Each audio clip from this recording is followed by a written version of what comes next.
Acts 5 verse 39. But if it be of Yahweh, ye cannot overthrow it, lest haply ye be found even to fight against Yahweh.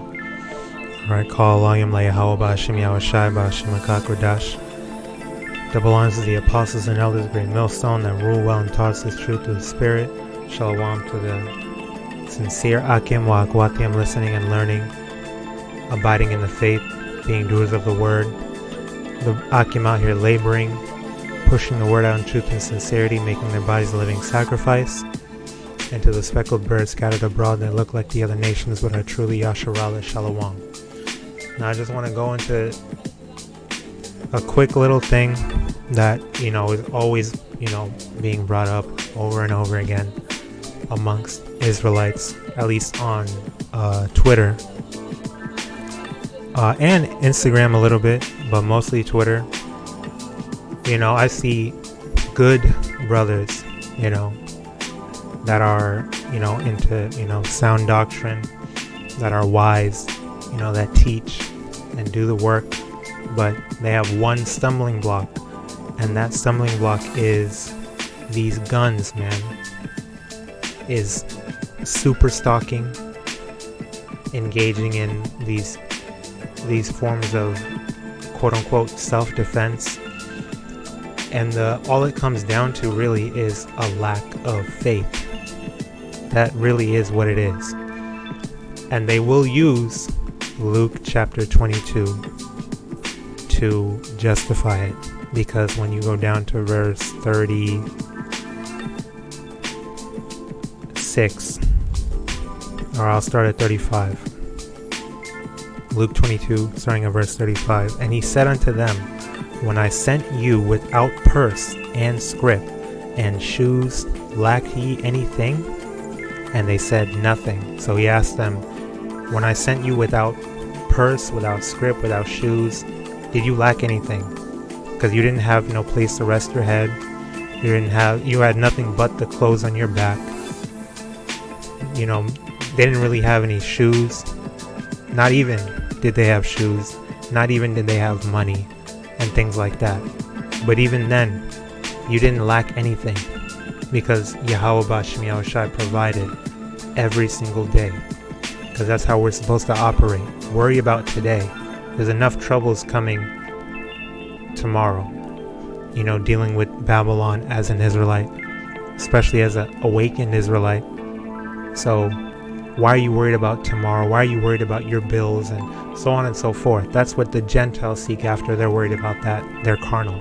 But we are worried about today, and we deal with our daily bread. We ask for our daily bread, and we're thankful for our daily bread, and we go day by day, and we're operating on faith. Not on a YOLO spirit, but off of faith. Okay, that's how we operate off faith. We're not worried about, planning, having a 3-year plan, so on and so forth. All right, but you know what I mean. So basically, they said nothing. We didn't lack anything. We were still good because we had faith. Verse 36. Then said he unto them, but now he that hath a purse, let him take it, and likewise his scrip.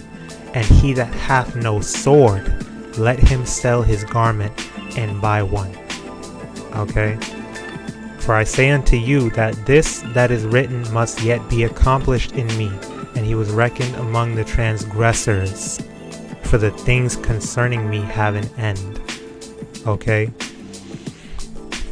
And that is completely out of context to take that and say, we need to go buy guns. We need to take the sword.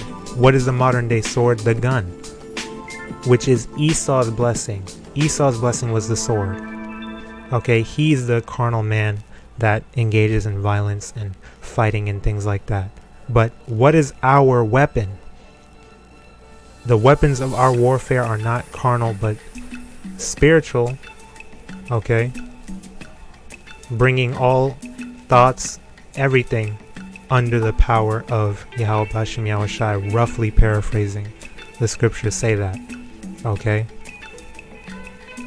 The weapons of our warfare are not carnal. Okay? You are engaging in Esau's carnality when you think that you can use this as justification to get you a sword, which is a gun. Okay? When you really look at this in context, and I just watched a video that a brother, an Ak on YouTube made a video. I believe it was GMS Rouse Them Up, or Rouse the Spirit. I will link the video in the description. Alright, the YAHAWASHI that I was brought to that video to get the understanding. Alright, because there's verses that I can go to, and I've been gone to, you know. You don't have to fight for yourself. Alright, trust in the Lord, He will fight for you. You know, like I said, the weapons of our warfare are not carnal. Vengeance is mine. So, hey, I made a couple videos on how we are not on that Hebrew gun owner spirit that Sakari was pushing out, and we're not on no bug out bag super stalker spirit that you Israelites on Twitter are on social media are on. Okay, it's all on faith, on YAHAWASHI. Okay, that's who's going to defend us, that's who's going to deliver us. So this was basically a test. Okay, let me go up to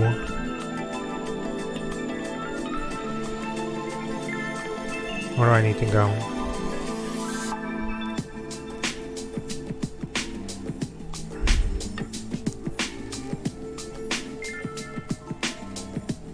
Okay, I think it's under that actually. Alright. I'll continue reading at verse 38. And they said, Lord, behold, here are 2 swords. And he said unto them, it is enough. And he came out and went as he was wont to the Mount of Olives. And he and his disciples also followed him. And when he was at the place, he said unto them, pray that ye enter not into temptation. Pray that ye enter not into temptation. And he was withdrawn from them about a stone's cast, and kneeled down and prayed, saying, Father, if thou be willing, remove this cup from me. Nevertheless, not my will, but thine be done. And there appeared an angel unto him from heaven, strengthening him. And being in an agony, he prayed more earnestly, and his sweat was, as it were, great drops of blood falling down to the ground. And when he rose up from prayer and was come to his disciples, he found them sleeping for sorrow. So he found them sleeping when he came back, and he was praying. And when he prayed, the angel came and strengthened him. Okay? And the mentioned as well, Apostle Ariam Lob made a video a while beforehand. The brother made his video, and they were speaking about that, saying, you know, you don't pray to have an easy ride. You don't pray to have everything easy. You pray for the strength to deal with it. You know, you don't pray for a lighter load. You pray for broader shoulders, so to speak. You know, the Lord's not going to give you anything more than you can handle, and He's going to be with you no matter what. Everything that you deal with, He's going to deliver you. There's gonna be a way for you to overcome it, and you will be stronger for it. Always. You just have to have faith. You just have to trust in the Lord. Okay, so he told them, don't sleep. Pray. You need to pray so you don't fall into temptation. Okay, and he had just told them you didn't lack anything when you had nothing. So him saying, so sell what you have and go get a sword. Are you telling me that means that we should be getting guns? Okay? Don't you know that he spoke in parables? We know he spoke in parables. We know that there were things that we had to understand were like tests of faith. Okay?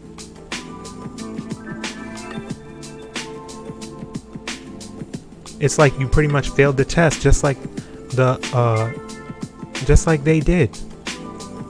You know?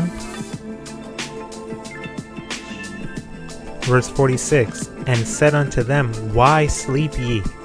Rise and pray, lest ye enter into temptation. And while he yet spake, behold, a multitude. He that was called Judas, one of the 12, went before them, and drew near unto YAHAWASHI to kiss him. But YAHAWASHI said unto him, Judas, betrayest thou the Son of Man with a kiss? When they which were about him saw what would follow, they said unto him, Lord, shall we smite them with the sword? And one of them, which was Peter, it was Peter, one of them smote the servant of the high priest and cut off his right ear. All right, so he was, he was skilled with the sword too, because he was able to just cut off his right ear, Verse 51, and YAHAWASHI answered and said, Suffer ye thus far. All right, he was telling him, okay, that's enough. Suffer ye thus far. Far goes into the word, limit. All right, so that's enough. Like, suffer ye thus far. And he touched his ear and healed him. Then YAHAWASHI said unto he just told him to get a sword. All right, he said, yeah, get these swords. Now he's telling him, okay, that's enough. Stop. Then YAHAWASHI said unto the chief priests and captains of the temple and the elders, well, I think that's it, but I'll read that. Which were come to him, be ye come out as against a thief with swords and staves. All right, so that's pretty much it. And then it goes into how Peter, he denied YAHAWASHI, just like YAHAWASHI told him he would. Like, what were they going to do? They were just going to keep fighting. They were going to fight their way out of it. And then I remember in another chapter, YAHAWASHI said, don't you know that I can call down legions of angels right now to deliver me from this situation? The sword is nothing. I have faith. I have my Heavenly Father to help me. I could call down legions of angels to wipe all you wicked ass Negroes out right now. All you Edomites out right now. What is a sword? Alright, I'm going to read John 18 and 11. Then said YAHAWASHI unto Peter, Put up thy sword into the sheath. Okay, so this is pretty much going into more detail in John 18. Alright, so after Peter had sliced off the dude's ear, the high priest's right ear, then YAHAWASHI said unto Peter, Put up thy sword into the sheath. The cup which my Father hath given me, shall I not drink it? Alright, going into what I read at the beginning in Acts, okay? You can't, whatever the Lord's will is, you can't fight against it, okay? It's His will be done no matter what, okay? You cannot fight against Yahweh Bashim Yahushua's will, okay? This was all ordained to happen. We have to deal with this captivity. We have to deal with Jacob's trouble. We have to deal with the temptation. We have to deal with all of that and have faith through it so that we will overcome it. That's the whole point. It's not for us to get guns and try to James Bond our way out of it. You really think that you're gonna, it's the same thing. How are you gonna just sit there and keep fighting and fighting? You think you can overcome Esau's troops? You think you can overcome these crazy, deranged drug addicts and all these people that have, steroids and probably won't even feel the pain or too much adrenaline and all that? You can't beat that because you're using carnality to fight against carnality. It's not always, it's never been fight fire with fire, because everything that the Lord has mentioned, everything that the Lord has told us has been spiritual. Okay? We're using the word. Alright, we're using faith. It's not even fighting fire with fire. So people can't even really say that.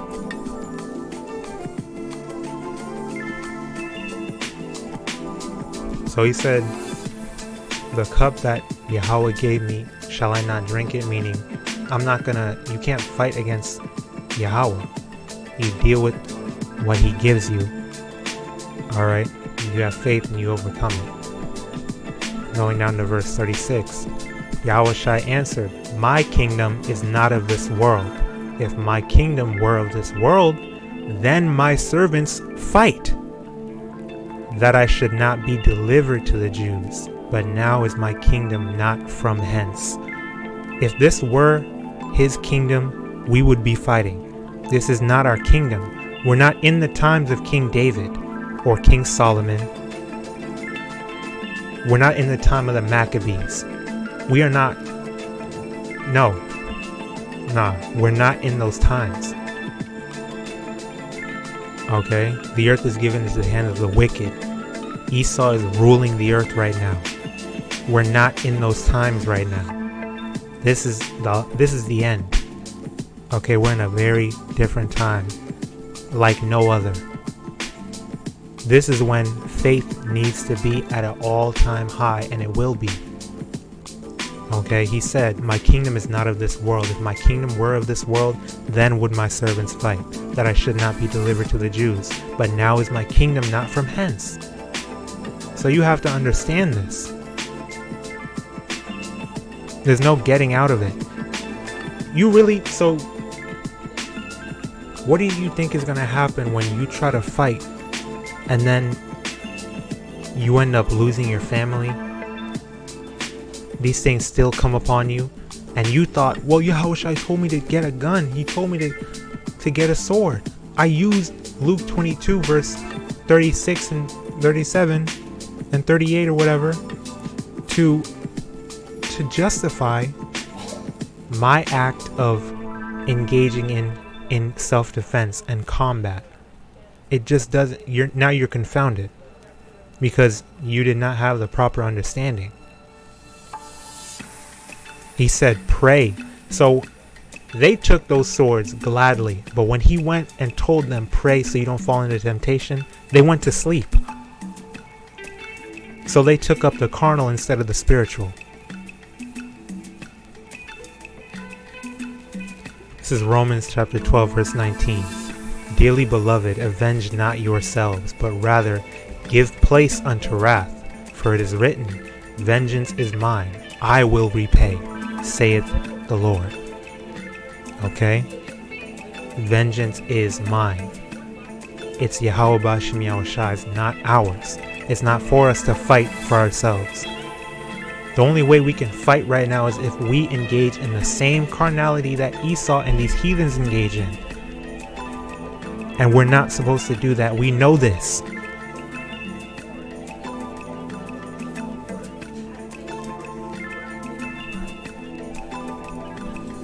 This is Hebrews chapter 4 verse 12. Why do you think that we call the scriptures our sword?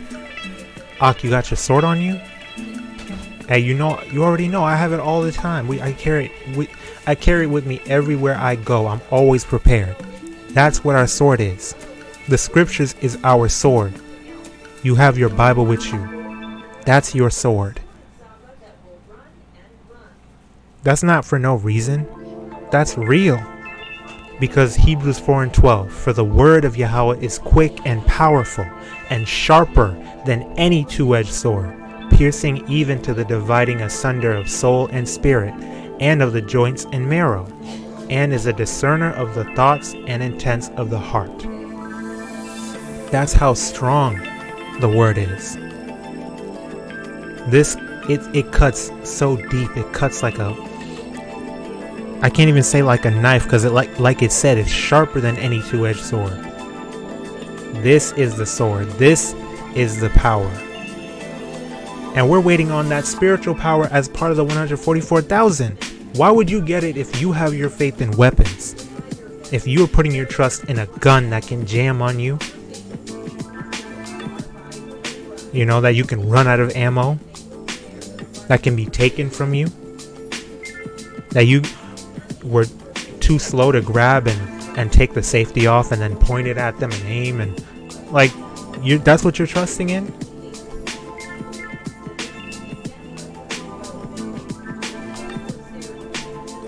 And I'm going to just end it on Isaiah chapter 41, starting at verse 13. For I, Yahawah thy power, will hold thy right hand, saying unto thee, fear not, I will help thee.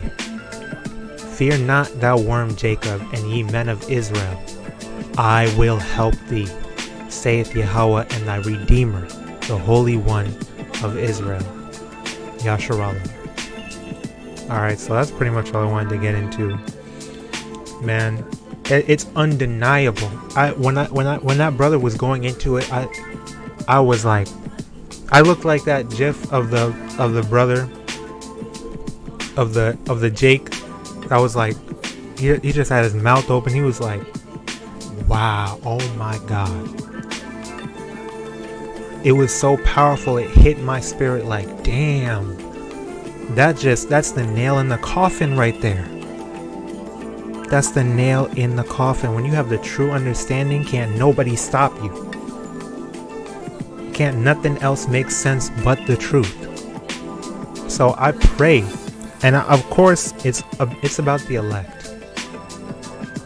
I mean, nobody wants to see good brothers fall, fall into temptation, fall into destruction and wickedness. I pray that you guys get the understanding, because I know this is the 100% truth, 144% truth. We're waiting on that spiritual power. We're not trying to go get no gun training and all that bullshit. It's about this. This is what it's about. It's about faith. Okay? And hoping for that spiritual power. So, I want to say Abad Babal. I pray that the lesson was edifying if I didn't already say that. Kwam Yasharallah, Shalom to the hopeful elect, and blessings, honor, glory, and power unto YAHAWAH wa YAHAWASHI. Shalom.